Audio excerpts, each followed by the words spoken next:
GT maths classes में आपका स्वागत है। आज हम पढ़ेंगे क्लास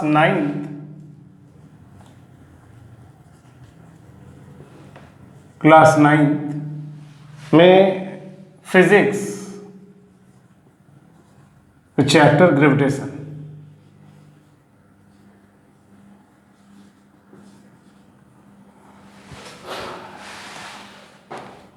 तो सबसे पहले बात करते हैं ग्रेविटेशन की। बहुत सारी कहानी या मेनली एक कहानी तो मुझे लगता है सभी ने सुन रखी है कि एक बार न्यूटन बैठे हुए थे और एप्पल का बाग था वो, तो एक पेड़ के नीचे बैठे तो एक एप्पल गिरता है जो कि उनके सर पे गिरता है। तो वो कहते हैं कि ये एप्पल नीचे ही क्यों गिरा। जब इन्होंने इस बात पे काम किया कि एप्पल नीचे क्यों गिरा तो इनके दिमाग में बहुत सारी बातें आई। इन्होंने कहा इसका मतलब ये है कि जो अर्थ है वो एप्पल को अपनी ओर खींच रही है। तब इन्होंने ये सोचा कि क्या सिर्फ एप्पल को ही अर्थ खींच सकती है, क्या मून को नहीं खींच सकती अपनी ओर। तब जब इन्होंने इस पे काम किया तो इन्होंने ये देखा कि जब मून, जो कि मून है, वो क्या करता है, मान लीजिए ये अर्थ है, इसके सराउंड, उसके जो चारों तरफ मून चक्कर लगाता है। तो न्यूटन ने ये कहा कि ये मून इस सर्कुलर ट्रैक पे ही मूव क्यों कर रहा है। तो उसके सर्कुलर ट्रैक पे मूव करने का जो कारण उनको समझ में आया तो उन्होंने ये कहा इसका मतलब अर्थ इस पर भी कोई फोर्स लगा रही है जिसकी वजह से ये इसके चारों ओर घूम रहा है।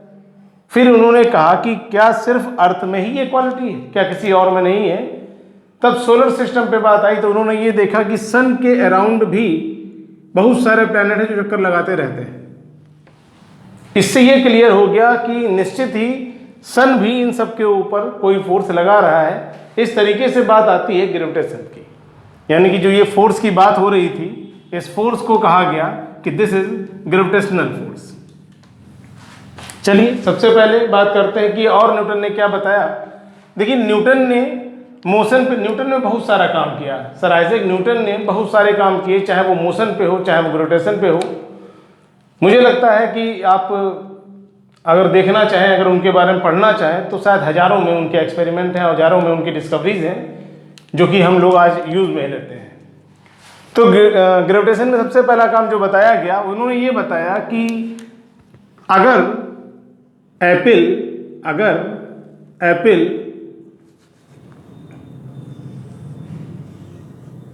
अगर एप्पल को अर्थ अपनी ओर खींच रही है तो क्या एप्पल भी अर्थ को अपनी ओर खींच रहा है। क्योंकि न्यूटन ने ये बताया, जो इनके लॉ ऑफ मोशन पे अगर हम बात करते हैं तो उनके न्यूटन का first law, second law, third law. First law में उन्होंने बताया था, लॉ ऑफ इनर्शिया पे काम किया था, जिस पे इन्होंने ये बताया था कि कोई भी ऑब्जेक्ट अपनी मीन पोजीशन में ही बने रहना चाहता है जब तक कि उस पर कोई एक्सटर्नल फोर्स ना लगाई जाए। इन्होंने ये बताया था कि कोई चीज, कोई भी ऑब्जेक्ट तब तक अपनी पोजीशन को चेंज नहीं कर सकता है जब तक कि उस पर कोई एक्सटर्नल फोर्स ना लगाई जाए। ठीक है, ये तो था फर्स्ट लॉ। सेकंड लॉ में इन्होंने ये बताया कि किसी भी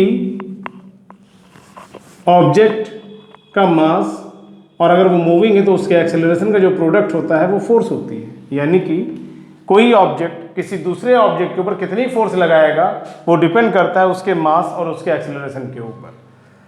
यानी एक छोटी सी बॉल, अगर छोटी सी एक बॉल, आप देखते हैं कि बहुत सारे ऐसे केस हैं जिसमें पिच पर ही जो बैट्समैन है वो इंजर्ड हो जाता है, इवन डेथ तक हो जाती है। ऐसा क्यों होता है? बॉल तो बहुत छोटी सी होती है लेकिन इसकी जो स्पीड होती है वो इतनी ज़्यादा होती है, उसका जो एक्सेलरेशन होता है वो इतना ज़्यादा होता है कि जिससे कि मास और एक्सेलरेशन का जो प्रोडक्ट आता है वो बहुत ज़्यादा हो जाता है और वो इंजर्ड कर देता है। ठीक है, तो ये होगी बात इसकी। हम इसको बता क्यों रहे हैं? वो इसलिए बता रहे हैं कि अगर यहाँ पर हमने ये बताया कि जितनी अर्थ फोर्स लगाएगी, न्यूटन का क्या है, न्यूटन ने बताया था जितना एक्शन रिएक्शन, थर्ड लॉ, इन्होंने ये बताया था जितनी फोर्स हम किसी ऑब्जेक्ट के ऊपर लगाएंगे उतनी ही फोर्स वो ऑब्जेक्ट भी हमारे ऊपर लगाएगा। न्यूटन का थर्ड लॉ क्या था? Action reaction. जितनी फोर्स हम आपके ऊपर लगाएंगे उतनी फोर्स आप ऊपर लगाएंगे। मान लीजिए टीचर ने बच्चे को थप्पड़ मार दिया तो टीचर को लगता है मैंने तो बच्चे को थप्पड़ मार दिया, लेकिन बच्चा साइंस पढ़ के आया है, उसको मालूम है कि जितना हमको लगी है तेज चोट उतनी जोर सर को भी लगी होगी, तो इसलिए वो अंदर ही अंदर खुश होता है कि अब मजा आ गया सर जी को। चलिए तो यहाँ पर बात आ रही थी न्यूटन के थर्ड लॉ की, यानी जितना एक्शन होगा उतना ही रिएक्शन होगा। उस प्रॉपर्टी के बेसिस पे अगर अर्थ फोर्स लगा रही है एप्पल के ऊपर तो एप्पल भी फोर्स लगाएगा अर्थ के ऊपर। तो ये दोनों ही फोर्सेस क्या हो जाएंगे? इक्वल। एक तो एप्पल लगा रहा है और एक अर्थ लगा रही है। इसके लिए अगर फोर्स लगाएंगे तो इसमें अर्थ का मास होगा, ये अर्थ का मास होगा, है ना। जब अर्थ का मास होगा एक्सेलरेशन भले इसका बहुत नॉमिनल होगा लेकिन मास बहुत ज़्यादा है। अगर मास के कंपेयर किया जाए अर्थ का मास और एप्पल के मास में तो एप्पल का मास उसके सामने नेग्लिजिबल है, ना के बराबर है, अप्रॉक्सीमेट शून्य के पास है। इससे क्या हो जाएगा? यहां से अगर रिलेशन निकालते हैं दोनों फोर्सेस क्वेश्चन के अकॉर्डिंग इक्वल है, इसका मतलब क्या हो जाएगा कि mass is inversely proportional to acceleration. इसका मतलब क्या हो गया? अगर मास एक्सेलरेशन के इनवर्सली प्रोपोर्शनल में है तो इसका मतलब जितना ज़्यादा मास होगा एक्सेलरेशन उतना ज़्यादा हो, सॉरी मास जितना ज़्यादा होगा एक्सेलरेशन उतना कम होगा। तो इसका मतलब ये कि अर्थ का मास इतना ज़्यादा है कि उसमें एक्सेलरेशन क्या हो जाता है? जीरो के आसपास। जबकि अगर हम बात करते हैं एप्पल के लिए तो एप्पल का मास इतना कम है कि उसका एक्सेलरेशन ज़्यादा हो जाता है और एक्सेलरेशन की वजह से जो एप्पल है उसका मूवमेंट हमको दिखता है और अर्थ का मूवमेंट हमको नहीं दिखता है। ठीक है, एक तो ये बात हो गई, यानी कि हमने ये बता दिया कि क्या कारण है या हमें विजिबल क्यों नहीं होता है, हमको ये विजिबल क्यों नहीं होता है कि अर्थ भी एप्पल की ओर जा रही है। एक्चुअल में हम जो जानते हैं हमने ये पढ़ रखा है कि एक्शन रिएक्शन के अकॉर्डिंग जितनी फोर्स ये लगाएगा उतनी फोर्स ये लगाएगा, बिल्कुल सही है, कोई डाउट नहीं है इसमें। लेकिन डिपेंड क्या है? डिपेंड करता है मास के ऊपर। अगर मास बहुत ज़्यादा है अर्थ का, अगर बहुत हैवी चीज़ है तो आप फोर्स उस पर भले लगा रहे हैं। एक सिंपल सी बात कर लेते हैं कि अगर मान लीजिए एक ट्रक है और उससे कोई साइकिल टक्कर लगा हो जाती है तो साइकिल और ट्रक में टक्कर होने पे इंजर्ड कौन होगा? साइकिलिस्ट होगा या साइकिल डैमेज होगी, ट्रक नहीं होगी डैमेज। क्यों नहीं होगी? क्योंकि ट्रक का क्या है? ट्रक का मास बहुत ज़्यादा है। जब मास बहुत ज़्यादा होगा तो एक्शन रिएक्शन में फोर्स दोनों एक दूसरे के ऊपर इक्वल लगा रहे हैं, लेकिन एक इतना हैवी है कि उसके मास की वजह से उस पर लगने वाली फोर्स आपको नजर नहीं आ रही। ठीक है, मान लीजिए एक बड़ा कोई आदमी है और एक छोटा सा बच्चा है। छोटा बच्चा बड़े आदमी को 5 मुक्के मारता है लेकिन उस पर असर नहीं होता है, लेकिन अगर बड़ा आदमी एक थप्पड़ मार देता है बच्चे को तो बच्चे को बहुत सारी प्रॉब्लम क्रिएट हो जाती है। कारण क्या है? कारण यही है कि बच्चे का मास और उस आदमी के मास में अगर देखा जाए तो काफ़ी अंतर है, जिसकी वजह से क्या हो जाएगा कि जो फोर्स आदमी लगा इक्वल फोर्स लग रही है, इक्वल फोर्स लगने के बावजूद भी चूंकि मास बहुत ज़्यादा है आदमी का तो उस पर उस बच्चे के द्वारा जो पंच किए गए उसका असर उस पर नहीं हुआ। लेकिन अगर वही पंच आदमी करता है बच्चे के ऊपर तो महसूस होता है हमको। तो कंडीशन वही है यहाँ पर कुल मिला के। तो ये सब ने जो बताया था ये ग्रेविटेशन की बात आती है। चलिए थोड़ा सा और बताते हैं। इसमें एक टर्म आता है, टर्म क्या आता है देखिए थोड़ा सा अगर ध्यान दें आप तो जैसे ये अर्थ है, अर्थ के चारों ओर मून चक्कर लगाता तो बात ये आती कि अर्थ के चारों ओर मून जो चक्कर लगाता अगर इस पे फोर्स नहीं लगती, अगर ग्रेविटेशनल फोर्स इस पे काम नहीं कर रही होती, जो फोर्स ऑफ अट्रैक्शन अगर वो काम नहीं कर रही होती तब क्या तब भी ये सर्कुलर ट्रैक पे मूव करता? नहीं करता। तो वो इस तरीके से जब इसमें आता तो ये इस तरीके से सीधे निकल जाता और इसके चारों ओर चक्कर नहीं लगाता। इसका बहुत अच्छा एग्जाम्पल ये कि एक डोरी ले लीजिए और उसमें कुछ बांध दीजिए और उसको बांधने के बाद उसको तेजी से घुमाइए। जब इसको घुमाएंगे तब क्या होगा? ये घूमता रहेगा। लेकिन अगर आप हाथ से छोड़ दें इसको, अगर ये फोर्स लगाना, भाई क्या कर रहे हैं हम इसके ऊपर फोर्स लगा रहे हैं, पकड़े हुए हैं उसको, होल्ड किए हुए हैं। अगर इस फोर्स को हम छोड़ देते हैं तो ये क्या करेगा? ये इस तरीके से सीधे निकल जाएगा और कहीं दूर गिरेगा जाकर। तो जो फोर्स यहाँ पर इस पर लग रही है इस फोर्स को कहते हैं सेंट्रीपिटल फोर्स। सेंट्रीपिटल फोर्स होती है ये जो कि बांधे रखती है किसी चीज को किसी दूसरे चीज के साथ में। यानी जो ग्रेविटेशनल फोर्स है उसमें कहीं ना कहीं सेंट्रीपिटल का बहुत बड़ा रोल है, क्योंकि हमने बताया कि अर्थ के चारों ओर मून का चक्कर लगाना वो किस वजह से है? Due to centripetal force. और यही सेंट्रीपिटल फोर्स ग्रेविटेशनल फोर्स कही जाती है अर्थ के केस में। तो ग्रेविटेशन में जब जहाँ तक जितना था वो मैंने बताया। और इसमें क्या बताया जा सकता है? चलिए उससे पहले बात करते हैं यूनिवर्सल लॉ ऑफ ग्रेविटेशन और उसका इंपॉर्टेंस क्या है। यूनिवर्सल लॉ ऑफ ग्रेविटेशन में क्या बताया गया? न्यूटन ने ये बताया कि मान लीजिए 2 ऑब्जेक्ट हैं, एक का मास m हो गया, m1 हो गया, एक का मास m2 हो गया। तो क्वेश्चन में या जो हमारा लिखा है यूनिवर्सल लॉ उसमें ये बताया गया कि पूरे यूनिवर्स में दो ऑब्जेक्ट के बीच में, हर दो ऑब्जेक्ट के बीच में, या सब जितनी भी चीजें पूरे यूनिवर्स में हैं वो सब एक दूसरे के ऊपर फोर्स लगा रही हैं। कोई भी दो चीजों को अगर एक साथ लिया जाए तो ये कहा जाता है कि उनके बीच लगने वाली फोर्स उनके मासेस के प्रोडक्ट के डायरेक्टली प्रोपोर्शनल में होती है। इसका मतलब मासेस के प्रोडक्ट के डायरेक्टली प्रोपोर्शनल का मतलब ये हो गया कि अगर ऑब्जेक्ट के मास ज्यादा है, अगर जो हैवी चीजों के बीच में फोर्स की बात की जाएगी तो ज्यादा आएगी, और दो हल्की चीजों के बीच में फोर्स निकाली जाएगी तो वो कम आएगी। क्यों? क्योंकि अगर मास कम होंगे तो उनका प्रोडक्ट भी कम होगा। ठीक, एक हैवी है एक हल्की है तो भी उनका जो प्रोडक्ट आएगा वो ज्यादा होगा, जिसकी वजह से उनके बीच में लगने वाली जो फोर्स होगी वो क्या होगी? ज्यादा होगी। यानी कि फोर्स, इस फोर्स को बोलते हैं force of gravitation, gravitational force बोलते हैं इसको। और ये क्या हो जाएगी? This is proportional to product of mass. और अगर हम बात करें तो ये जो भी चीज़ें हमने दो ली हैं इनके बीच में कुछ डिस्टेंस भी होगी। अगर उस डिस्टेंस को हम आर मान लें, इनके सेंटर के डिस्टेंस को अगर आर मान लिया जाए तो इनके बीच में लगने वाली फोर्स इनके बीच की डिस्टेंस के स्क्वायर के इन्वर्सली प्रोपोर्शनल में होती है। इसका मतलब F is inversely proportional to R square, यानी इन दोनों ऑब्जेक्ट के मास के प्रोडक्ट के डायरेक्टली प्रोपोर्शनल में, जबकि इन दोनों ऑब्जेक्ट के बीच की डिस्टेंस के स्क्वायर के इन्वर्सली प्रोपोर्शनल में। अगर इनको कंबाइन कर दिया जाए तो कंबाइन करके हम लिख सकते हैं this is proportional to m1 m2 upon R square. ठीक है, आप इस प्रोपोर्शनल के साइन को अगर हटा दिया जाए, इक्वल लगा दिया जाए, तो एक कांस्टेंट आता है जिसको बोलते हैं capital G, and this is gravitational constant G आ जाता है। और इस G की वैल्यू होती है 6.67 इंटू 10 की पावर माइनस 11, 6.67 इंटू 10 की पावर 11।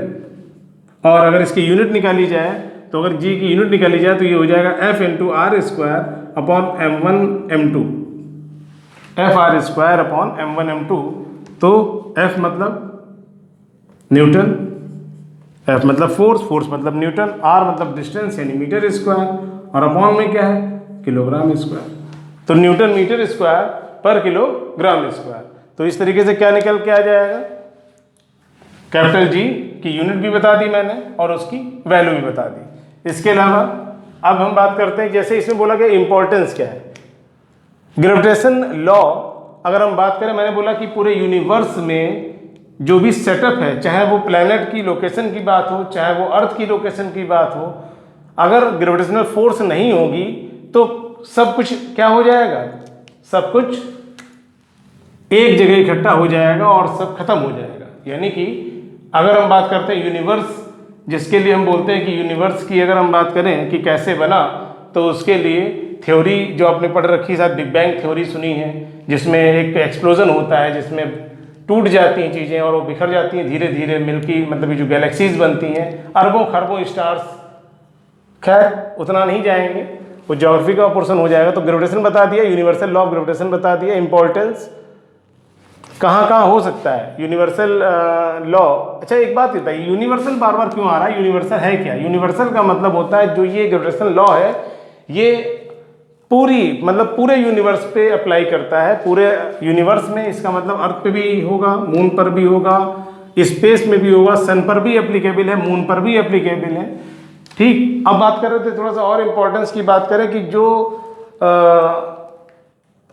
टाइड्स होते हैं, टाइड्स समझते हैं, जैसे लो टाइड, हाई टाइड और लो टाइड। टाइड्स जो होते हैं वो समुद्र में आते हैं, पानी का एकदम ऊपर उठना और फिर गिरना, यानी टाइड कहते हैं, हाई टाइड होता है, लो टाइड होता है। उसका कारण कहीं ना कहीं ग्रेविटेशनल फोर्स है, उसका कारण कहीं ना कहीं ग्रेविटेशनल फोर्स है, यानी कि सन और मून के द्वारा जो ग्रेविटेशनल फोर्स लगती है उसका इफेक्ट होता है टाइड्स का आना। अब टाइड्स के बारे में बहुत डीप अगर पढ़ें तो हम फिर ज्योग्राफी पे आ जाएंगे। पानी जब एक तरफ का, जब भाई फोर्स लगेगी तो एक तरफ का पानी उठता है, इस तरीके से लहर का उठना और गिरना, ये हाई टाइड और लो टाइड में आता है। वो ज्योग्राफी का पोर्शन उतना पढ़ना नहीं है, सिर्फ ये जानना है कि इंपॉर्टेंस में अगर बात करें तो क्या कह सकते हैं कि टाइड्स के आने का कारण क्या है? ग्रेविटेशनल फोर्स है। और अर्थ के रोटेशन का कारण ग्रेविटेशनल फोर्स है, मून के रोटेशन का कारण। अच्छा ये बताइए, अगर इनके रोटेशन का ग्रेविटेशनल फोर्स है, अगर ये इनका रोटेशन नहीं होगा तो सब कुछ रुक जाएगा, दिन नहीं होंगे, रात नहीं होगी, सब कुछ रुक जाएगा। ये बात आ गई। खैर उसके बाद बात करते हैं फ्री फॉल। फ्री फॉल क्या है? फ्री फॉल अगर अर्थ पे हम देखें तो कहीं नहीं है। अर्थ पे अगर फ्री फॉल की बात करें तो शायद कहीं नहीं है, क्योंकि हम बात करते हैं कि अर्थ के सेंटर पे ग्रेविटी जो होती है वो लगभग 0 होती है, और अर्थ के सेंटर पे मुझे नहीं लगता है जाना पॉसिबल है, कोई जा सकता है। ठीक, तो फ्री फॉल की अगर हम बात करें, फ्री फॉल का मतलब होता है कोई ऑब्जेक्ट अगर ऊपर से नीचे गिरता है और उस पर कोई भी फोर्स ना लग रही हो, तो कोई भी फोर्स ना लगना अर्थ पे पॉसिबल इसलिए नहीं है क्योंकि एटमॉस्फेयर की प्रेजेंस है अर्थ पे। अगर एटमॉस्फेयर है तो इसका मतलब कहीं ना कहीं एटमॉस्फेरिक फोर्स तो काम करेगी ही करेगी। अगर एटमॉस्फेरिक फोर्स काम करेगी तो इसको फ्री फॉल नहीं कहा जा सकता। फ्री फॉल का मतलब होता है किसी भी तरीके की कोई फोर्स वहां पर नहीं लगनी चाहिए। फ्री फॉल का मतलब होता है कि वो अपने आप गिर रहा है, उस पर कोई भी एक्सटर्नल फोर्स काम नहीं कर रही। ओके, तो उसे बोलते हैं फ्री फॉल। ठीक, यानी कि सिर्फ अंडर ग्रेविटी, यानी अर्थ जिस फोर्स है उसको खींचे, सिर्फ वही फोर्स वहां पर काम करे, बाकी अलग से कोई फोर्स उस पर काम ना करे। बहुत बार क्वेश्चन पुटअप होता है कि एक पत्थर और एक पेपर एक साथ ऊपर से गिरा दिए गए, तो बताइए पहले कौन पहुंचेगा। देखिए, अगर हम अर्थ पे आप गए पहले कौन पहुंचेगा, नो डाउट स्टोन ही पहले पहुंचेगा। रीजन क्या है? रीजन ये है कि यहाँ पर फ्री फॉल की कंडीशन अप्लाई नहीं हो पाएगी due to presence of atmosphere. Air resistance से कहीं ना कहीं एयर इसके ऊपर फोर्स लगाएगी, बहुत देर तक पेपर हो सकता है उड़ता रहे हवा में और तब कहीं नीचे गिरे आकर। लेकिन अगर हम साइंटिफिक बात करते हैं, अगर हम बात करेंगे फ्री फॉल की, कि अगर मान लीजिए वैक्यूम है, वैक्यूम का मतलब किसी भी तरीके का कोई एटमॉस्फेयर नहीं है, ऐसे में अगर स्टोन और पेपर अगर ऊपर से गिरता है तो दोनों एक साथ पहुंचेंगे, यानी पेपर और स्टोन दोनों के पहुंचने की टाइमिंग एक होगी। ठीक है, ये होगी बात फ्री फॉल की। केपलर्स लॉ क्या है?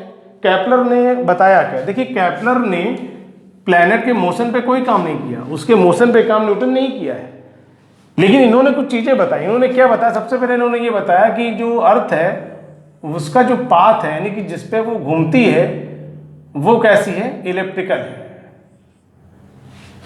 इलिप्टिकल मतलब इस तरीके का शेप, कुछ अंडाकार समझ सकते हैं, इस तरीके का शेप इसका है।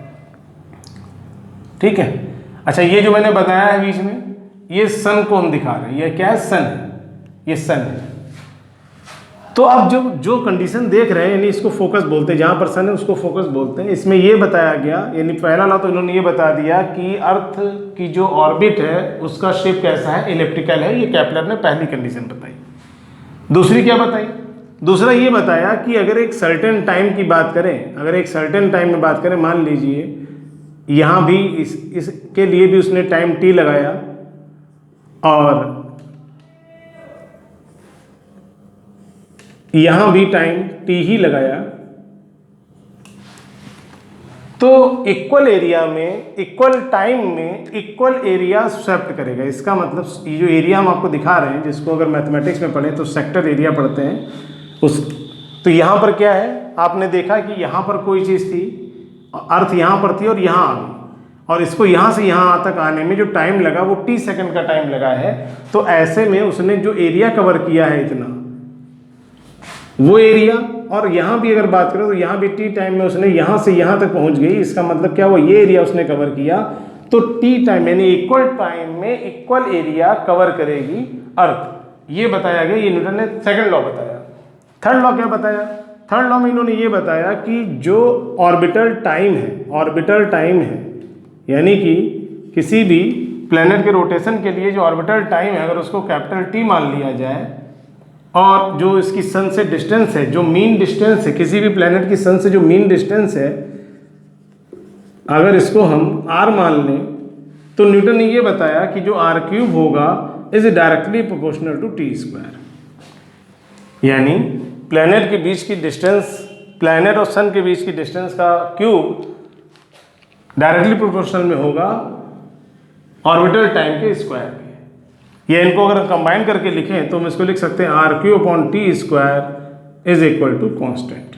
जब प्रोपोर्शनल का साइन हटता है तो कॉन्स्टेंट आता है। इस तरीके से r³ की वैल्यू जो होगी वो हमेशा ही एक कॉन्स्टेंट वैल्यू होगी। ठीक है, ये केपलर लॉ हो गया। केपलर लॉ की अगर हम बात करें तो एक रिलेशन है जिसमें कहा जाता है स्मॉल जी और कैपिटल जी का रिलेशन निकालिए। स्मॉल जी और कैपिटल जी का रिलेशन निकालिए। अब स्मॉल जी क्या होता है? ग्रेविटी होती है। और कैपिटल जी क्या होता है? ग्रेविटेशनल कांस्टेंट होता है। स्मॉल जी क्या होता है? ग्रेविटी होती है। और कैपिटल जी क्या होता है? ग्रेविटेशनल कांस्टेंट होता है। तो अगर स्मॉल जी अच्छा, इसकी वैल्यू हम जानते हैं वैसे तो 9.81 समथिंग होती है मीटर पर सेकंड स्क्वायर, वो हम निकाल भी सकते हैं, निकालेंगे बाद में, पहले जो रिलेशन पे काम करना उसी पे आ जाते हैं। तो हमने एक फार्मूला भी आपको पढ़ाया था, F बराबर जी m1 m2 upon R square. ठीक है, यहाँ पर एक तो हम जो ऑब्जेक्ट लेते हैं वो अर्थ को ले लेते हैं और एक हम ले लेते हैं किसी दूसरी चीज को। तो यहाँ पर अर्थ से किसी चीज की डिस्टेंस की अगर हम बात करते हैं तो वो अर्थ की, अगर हम कहते हैं अर्थ से कोई चीज इतनी दूरी पे है, इसका मतलब ये क्या है, ये रेडियस है अर्थ की, है ना, क्योंकि अगर हम अर्थ सरफेस पे हैं तो इसका मतलब हमारी जो लोकेशन है वो अर्थ के सेंटर से यहाँ तक जो डिस्टेंस होगी वो रेडियस होगी। तो क्वेश्चन के हिसाब से जो हमारा फार्मूला है वो है F बराबर जी एम ई, एम ई मतलब mass of earth into m upon R square. ठीक, अच्छा एक चीज, इसी जिस ऑब्जेक्ट के लिए हमने m लिखा है इसका अपना जो एक कह सकते हैं कि जो वेट होता है, वेट भी क्या है, हमने F बराबर क्या पढ़ रखा है, ma पढ़ रखा है। लेकिन अगर यही a एक्सेलरेशन a भी होता है और g भी एक्सेलरेशन होता है, ये एक्सेलरेशन ड्यू टू ग्रेविटी है, यानी अर्थ की फोर्स की वजह से जो एक्सेलरेशन है उसको ग्रेविटी बोला गया। तो ma लिखें, अगर हम अर्थ के केस में करेंगे तो ये mg हो जाएगा।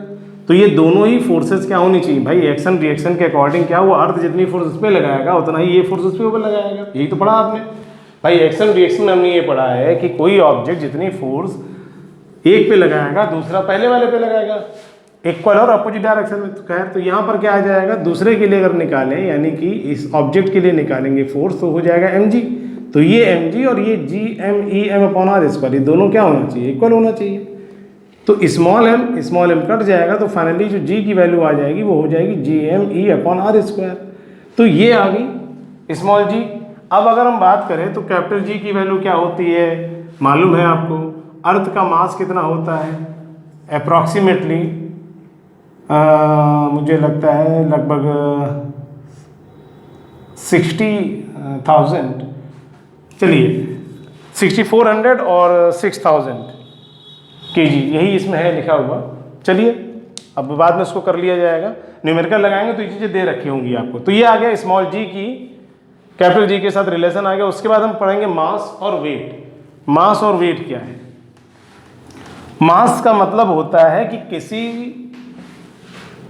ऑब्जेक्ट में जो भी कांस्टेंट मटेरियल है जिससे वो बना है, मान लीजिए अगर हम बात करते हैं कोई टेबल है, तो टेबल जिस वुड से बनी है तो उस जो टेबल बनी है इसमें लगने वाला जो मटेरियल है वो मास को रिप्रेजेंट कर रहा है।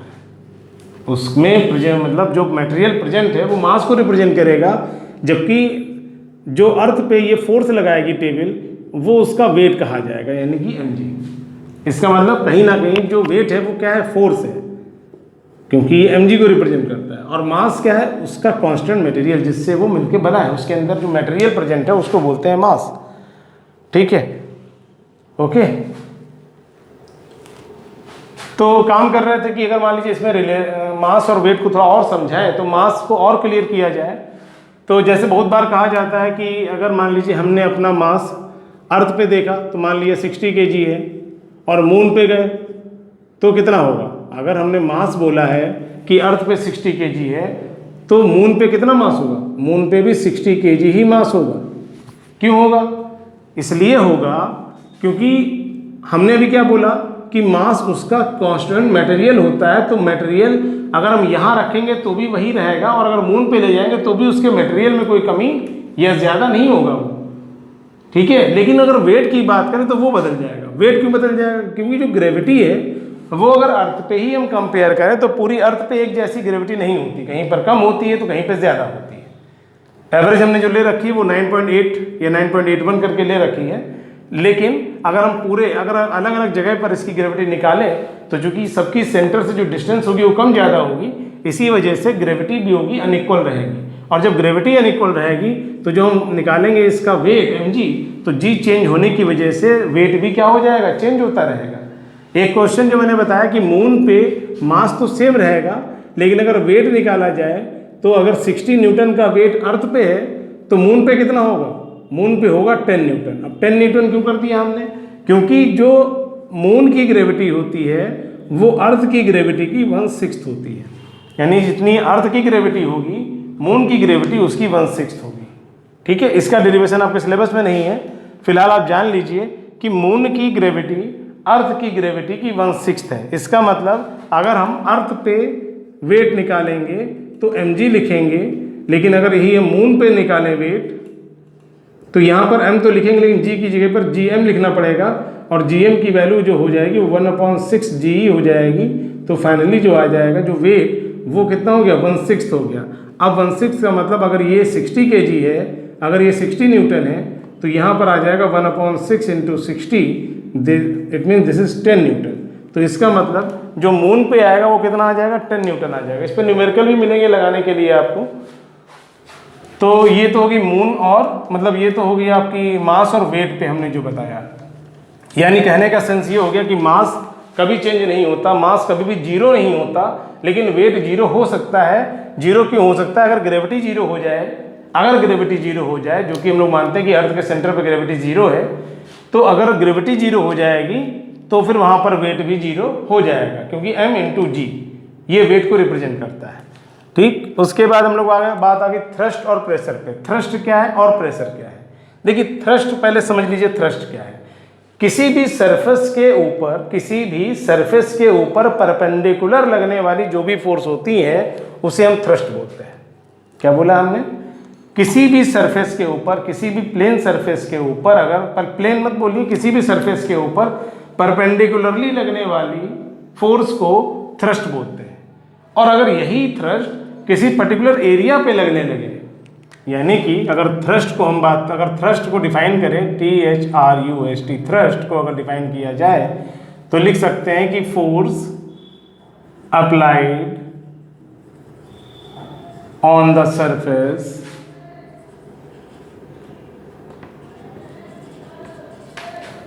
force applied on the surface perpendicularly, या perpendicular force applied, perpendicular force applied on the surface is known as thrust। यानी अगर थ्रस्ट को बताया जाए तो हम कह सकते हैं कि किसी भी सरफेस के ऊपर लगने वाली परपेंडिकुलर फोर्स को हम थ्रस्ट बोलते हैं। ओके, और अगर हम बात करें कि प्रेशर क्या है, तो प्रेशर है force applied on unit area, force applied on unit area.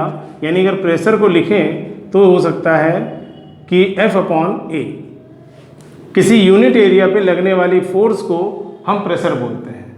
ठीक, थ्रस्ट एक तरीके का वो भी फोर्स थी, ये भी फोर्स है, वहाँ पे थ्रस्ट, यहाँ भी थ्रस्ट, लेकिन ये थ्रस्ट कैसी है, किसी पर्टिकुलर एरिया पे लग रही है, इसी वजह से इसको प्रेशर बोलते हैं, और इसकी यूनिट होती है पास्कल या न्यूटन पर metre square. Newton force unit, area की यूनिट मीटर स्क्वायर, तो न्यूटन पर मीटर स्क्वायर। ये हो गया क्या, थ्रस्ट हो गया और प्रेशर हो गया। और थोड़ा सा अगर इसको समझाएं, थ्रस्ट को थोड़ा सा और समझाना पड़ेगा। थ्रस्ट के बहुत सारे एग्जाम्पल हैं। जैसे मान लीजिए अगर कोई बुक रखी है टेबल के ऊपर, तो क्या लगा रही है, थ्रस्ट लगा रही है कि प्रेशर लगा रही है। देखिए बुक अगर देखा जाए तो एक पर्टिकुलर एरिया पे काम कर रही है। अगर मान लीजिए हम अपना थंब, अगर मैंने थंब इस बोर्ड के ऊपर लगाया तो इसका मतलब जितना एरिया थंब कवर कर रहा है उतने एरिया पे हम फोर्स लगा रहे हैं। इसका मतलब इस फोर्स को हम क्या कहना चाहिए, हमको इसको बोलना चाहिए प्रेशर है। ठीक, पर यूनिट एरिया जितनी भी फोर्स लगेगी उसको हम प्रेशर बोलते हैं। और टोटल अगर बात करें, टोटल का मतलब ये हो गया कि अगर पूरी सरफेस के ऊपर जो फोर्स लग रही है तो उसको हम बोलते हैं थ्रस्ट लग रही है। ठीक, ठीक है। अब एक चीज़ और बता देते हैं कि अगर मान लीजिए कोई ऑब्जेक्ट अगर हैवी ज़्यादा होने का मतलब, अगर मान लीजिए उसका वेट ज़्यादा कब होगा, जब मास ज़्यादा होगा। इसका मतलब ये है कि अगर मान लीजिए हमसे कोई ये कहे कि ऐसा करो, ये चेयर यहाँ से हटा दीजिए, तो आप हटा देंगे, लेकिन अगर कोई बेड यहाँ से हटा दीजिए तो शायद हम हटा नहीं पाएंगे। इसमें कई सारी चीज़ें आ जाती हैं। एक तो लॉ ऑफ इनर्सी आ जाता है, जो कि आपने इससे पहले वाले चैप्टर में पढ़ेंगे, और बाकी दूसरा आ गया कि वो उसके अंदर मास बहुत ज़्यादा है, इस वजह से वो ज़्यादा फोर्स लगा रहा है सरफेस के ऊपर, और उसको फोर्स को अगर हम कैंसिल आउट करना चाहते हैं, अगर उठा रहे हैं, इसका मतलब उसकी फोर्स के अगेंस्ट हम काम कर रहे हैं, तो हमें ज़्यादा ताकत लगानी पड़ेगी। ठीक है, इसका मतलब जिसके अंदर जितना ज़्यादा मास होगा वो उतना ही ज़्यादा प्रेशर लगा पा रहा है। प्रेशर क्यों लगा पा रहा है? क्योंकि F बराबर क्या होता है? ma होता है। अगर P बराबर F/A लिखा गया है तो इसमें F की जगह ma लिख दें, तो इसका मतलब ये कि मास जितना ज़्यादा होगा फोर्स उतनी ज़्यादा होगी, और फोर्स उतनी ज़्यादा होगी तो प्रेशर उतना ज़्यादा होगा। ठीक,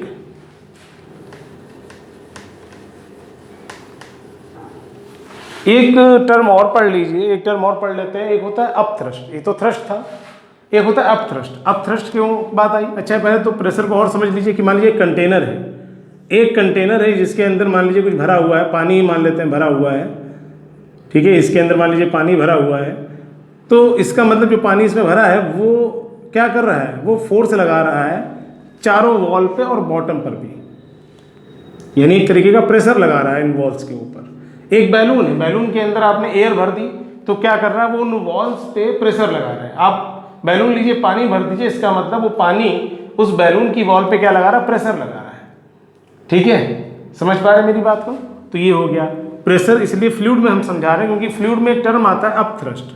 अपथ्रस्ट क्या है? अपथ्रस्ट का बहुत अच्छा एग्जाम्पल अगर हम बात करें, जब हम लोग कभी मान लीजिए नहाने गए और नहाने के लिए एक बकेट में पानी ले लिया और उसमें मग है, तो मग में क्या करते हैं कि जब पानी के अंदर मग को ले जाते हैं, खाली मग को, तो हमें लगता है कि हमें ताकत लगानी पड़ रही है। अगर इस मग को पानी के अंदर हम ले जाते हैं तो हमको ताकत लगानी पड़ रही है। ताकत क्यों लगानी पड़ रही है? ताकत इसलिए लगानी पड़ रही है कि नीचे से कोई ताकत लगा रहा है इसके ऊपर, यानी हम नीचे की ओर दबा रहे हैं तो वो ऊपर की ओर फेंक रहा है उसको। तो जो फोर्स उसको ऊपर की ओर फेंक रही है इसको बोलते हैं अपथ्रस्ट, इसको बोलते हैं अपथ्रस्ट। ठीक है, ये अपथ्रस्ट होती है। इसके बाद बात आएगी कि अगर अपथ्रस्ट की हम बात करेंगे तो ये भाई ये फ्लूइड का कैरेक्टर है। ये जो लिक्विड है या जो हम एयर की बात करेंगे या हम गैसेस की बात करेंगे, उनके अंदर ये कैरेक्टर होता है कि वो अपथ्रस्ट का काम करते हैं। अगर एक इसमें और समझ सकते हैं, जैसे मान लीजिए कि अगर पानी भर गया होता है इसके अंदर, अगर पानी भरा है इसके अंदर, ठीक है, तो क्या होगा? पानी भरने से इसका वेट बढ़ जाएगा, उसके बाद क्या होगा? हमारी फोर्स कम हो जाएगी। अब हमें कम लगानी पड़ेगी फोर्स। कम क्यों लगानी पड़ेगी?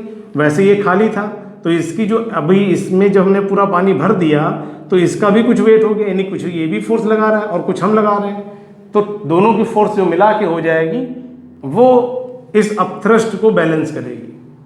ठीक है, बैलेंस का मतलब अगर मान लीजिए ये फोर्स ज़्यादा हो जाएगी और हमारी फोर्स कम हो गई तो हमारे दबाने के बावजूद भी ये मग निकल के बाहर गिरेगा। और अगर मान लीजिए हमारी फोर्स ज़्यादा हो गई, इसकी फोर्स कम हो गई, तो ये मग पानी के अंदर चला जाएगा। ठीक है, तो ये हो गया थ्रस्ट, हो गया प्रेशर, हो गया।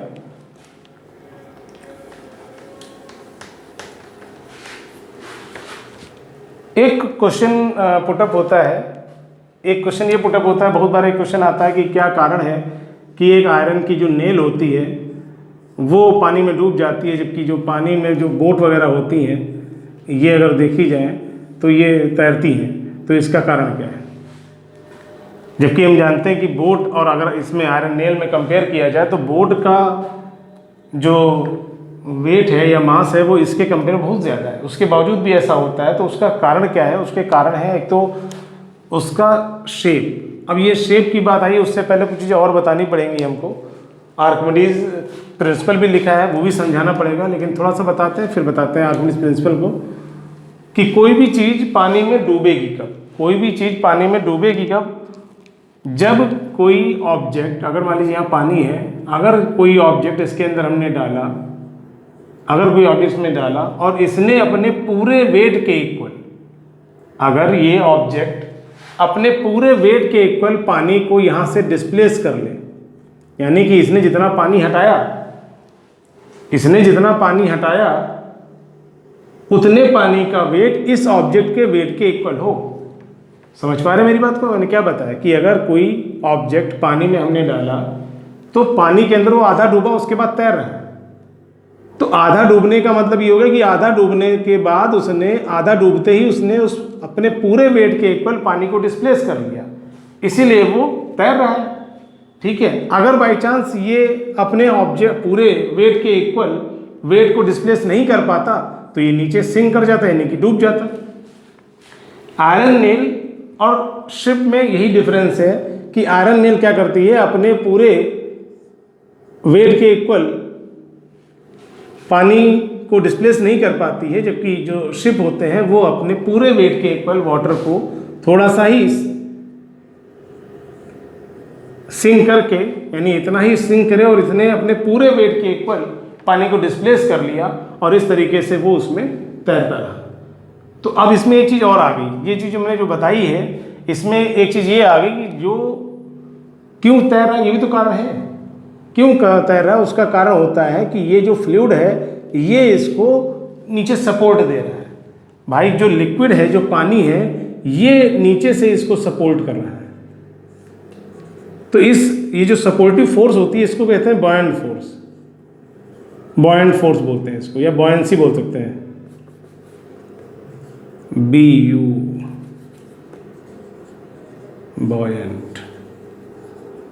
बॉयंट फोर्स होती है ये, जो कि लगती है, और फ्लूइड के इस फिनोमिना को हम बॉयंसी बोलते हैं। BU है ये, बॉयंसी बोलते हैं इसको। बॉयंट फोर्स क्या होती है, कितनी होती है? देखिए, जितना पानी का वेट हटेगा, यानी कि डिस्प्लेस्ड वाटर का वेट ही बॉयंसी जो होती है, यानी कि जो बॉयंट फोर्स होती है, यानी कि जो बॉयंट फोर्स है जिसको हम अब थ्रस्ट बोल सकते हैं, जो बॉयंट फोर्स है ये किसके इक्वल है? ये इक्वल है weight of displaced water, weight of displaced water. Buoyant force क्या है? वेट ऑफ डिस्प्लेस्ड वाटर, यानी जितना बॉयंट फोर्स की क्वांटिटी कितनी है, जितना पानी इसने डिस्प्लेस किया होगा उतना ही बॉयंट फोर्स लगेगी। वेट की यूनिट क्या है? न्यूटन है, और फोर्स यूनिट भी क्या है? न्यूटन है। इसका मतलब अगर इसने 100 न्यूटन फोर्स, अगर इसने 100 न्यूटन पानी डिस्प्लेस किया है, इसका मतलब 100 न्यूटन की बॉयंट फोर्स इसके ऊपर लग रही है। ठीक है, तो ये मैंने बॉयंसी और बॉयंट फोर्स बता दिया। इसके बाद हम बात करेंगे आर्किमिडीज प्रिंसिपल की। अब आर्किमिडीज प्रिंसिपल से पहले एक छोटी सी कहानी जो आर्किमिडीज के बारे में है, जो कि आप सबको मालूम होगी कि आर्किमिडीज एक बार एक किंग थे, ग्रीक के हैं ये आर्किमिडीज। तो इन्होंने क्या किया, इनसे जो राजा था, जो किंग था, उसने अपना क्राउन बनाने के लिए दिया और ये कहा गया कि इसमें प्योर गोल्ड होना चाहिए, इसमें कोई भी दूसरी मेटल नहीं मिलनी चाहिए। तो कहते हैं ठीक है, और उसको बनने के बाद जब वो क्राउन आता है तो कहा जाता है कि अब ये कैसे चेक किया जाए कि ये प्योर है, ये कैसे चेक किया जाए कि ये प्योर है। तब आर्किमिडीज, सभी लोग लगे रहे, आर्किमिडीज भी लगे रहे, लेकिन ये कोई मतलब, और ये कारण एक ये कंडीशन थी कि प्योरिटी, आपको ये बताना कि क्राउन प्योर है कि नहीं है, और साथ में ये भी है कि क्राउन को डैमेज नहीं करना है। यानी क्राउन को बगैर डैमेज किए बगैर आप कैसे बताओगे या आप कैसे मालूम करोगे कि क्राउन के अंदर सिर्फ गोल्ड है, कोई दूसरी मेटल नहीं है। तो इसके लिए जब बहुत लोग कोशिश करते रहे, किसी को कुछ नहीं मिला, फाइनली सब लोग अपने अपने घर गए। तो आर्किमिडीज भी अपना घर पहुंचे, और घर पहुंचने के बाद नहाने के लिए बाथरूम में गए। तो बाथरूम में जब नहाने के लिए गए तो अपना बिल्कुल पूरी तरीके से उन्होंने अपने कपड़े निकालने के बाद जब बाथरूम में बाथ टब में बैठे, तो जब बैठते हैं तो बाथ टब का पानी बाहर आ जाता है, और जैसे ही बाथ का पानी बाहर आता है तो वो एकदम से सडनली वो चौंक जाते हैं और खड़े हो जाते हैं, और ऐसे ही बगैर कपड़े पहने हुए वहाँ रोड पे दौड़ने लगते हैं और कहते हैं कि यूरेका यूरेका। यूरेका मीन्स था I got it, I got it. I got it का मतलब मैंने पा लिया। क्या पा लिया? वो कारण पा लिया, वो तरीका पा लिया, यानी कि वो तरीका उनको जानकारी में आ गई कि कैसे ये बताया जा सकता है कि क्राउन में प्योर मेटल है, कोई दूसरी और मेटल नहीं मिली है। तो उन्होंने तरीका क्या बताया? उनका कहना ये था कि जब किसी चीज़ में कोई चीज़ हम डालते हैं तो वो अपने वेट के इक्वल पानी को डिस्प्लेस करता है। ठीक है, ये अपने वेट के इक्वल पानी को डिस्प्लेस करेगा। तो इसका मतलब ये है कि अगर क्राउन का वेट ज़्यादा है, भाई क्वेश्चन यही होता है कोई चीज़ डूबेगी तभी जब वो अपने पूरे वेट के इक्वल फ्लूइड को डिस्प्लेस नहीं कर पाएगी। तो अब ये बताइए, गोल्ड की डेंसिटी अलग होती है, सिल्वर की डेंसिटी अलग होती है, सबकी डेंसिटी अलग होती है, कोई भारी होता है तो कोई हल्का होता है ना भाई। सभी मेटल जरूरी नहीं कि इसमें डूब जाए, कुछ मेटल हो सकती है इसमें तैरे, ठीक है, तो इस कंडीशन पे इन्होंने ये बता दिया कि हम अगर इसमें दूसरी मेटल और गोल्ड की मेटल में अगर हम कंपेयर करते हैं तो इसका जो फ्लूइड डिस्प्लेसमेंट का एक कारण है, यानी कि जो पानी डिस्प्लेस होगा उससे हम ये आइडिया लगा लेंगे कि जितना पानी हटना चाहिए था अगर उतना ही हटा है तब तो प्योर है, अगर उससे कम ज़्यादा पानी हट रहा है तो इसका मतलब जो क्राउन है उसमें कोई दूसरी मेटल मिली हुई है। चलिए, ये तो हो गया आर्किमिडीज प्रिंसिपल। आर्किमिडीज प्रिंसिपल था क्या, यही इन्होंने बताया। इन्होंने यही बताया कि कोई भी ऑब्जेक्ट जब किसी फ्लूइड में डाला जाएगा तो वो अपने पूरे वेट के इक्वल वाटर को डिस्प्लेस करेगा, या इन्होंने ये भी बताया कि जितना फ्लूइड वो हटाएगा इतना ही जान लीजिए, बहुत डीप नहीं जरूरत है 9th क्लास के हिसाब से, कि हमने क्या बताया कि किसी भी फ्लूइड को पानी में अगर डालेंगे तो वो अपने पूरे वेट के इक्वल वाटर को डिस्प्लेस करेगा। ठीक है, ये बताया इन्होंने आर्किमिडीज प्रिंसिपल में। उसके बाद आती है रिलेटिव डेंसिटी। अब रिलेटिव डेंसिटी क्या है? डेंसिटी जानते हैं, डेंसिटी क्या होती है? मास पर यूनिट वॉल्यूम। डेंसिटी क्या होती है? मास पर यूनिट वॉल्यूम, मास पर यूनिट वॉल्यूम, ये डेंसिटी है। और अगर हम बात करते हैं रिलेटिव डेंसिटी की, आरडी, तो ये इसका मतलब ये होता है, कभी भी रिलेटिव टर्म का मतलब यही हो जाता है कि दूसरे के साथ कंपेयर करके लिखना। अब दूसरा यहाँ पर कौन है? वाटर है, यानी कि यहाँ पर हो जाएगा density of substance, density of substance जिसकी भी डेंसिटी आपको निकालनी मतलब दे रखी है वो, और अपॉन डेंसिटी ऑफ वाटर, यानी कि जो रिलेटिव डेंसिटी निकलेगी सब्सटेंस की निकलेगी, और किसके साथ कंपेयर है? वाटर के साथ। कभी भी रिलेटिव डेंसिटी की यूनिट नहीं लिख सकते क्योंकि दोनों ही ऊपर नीचे क्या लिखी है? डेंसिटी लिखी है, तो दोनों की यूनिट कैंसिल आउट हो जाएंगी और जो फाइनल मिलेगा उसमें कोई भी यूनिट नहीं होगी, यानी कि रिलेटिव डेंसिटी की कोई यूनिट नहीं होती है। तो ये थ्योरी पोर्शन हो गया, आगे कुछ न्यूमेरिकल इसके बताएंगे, फिर मिलते हैं नेक्स्ट क्लास में। Thank you.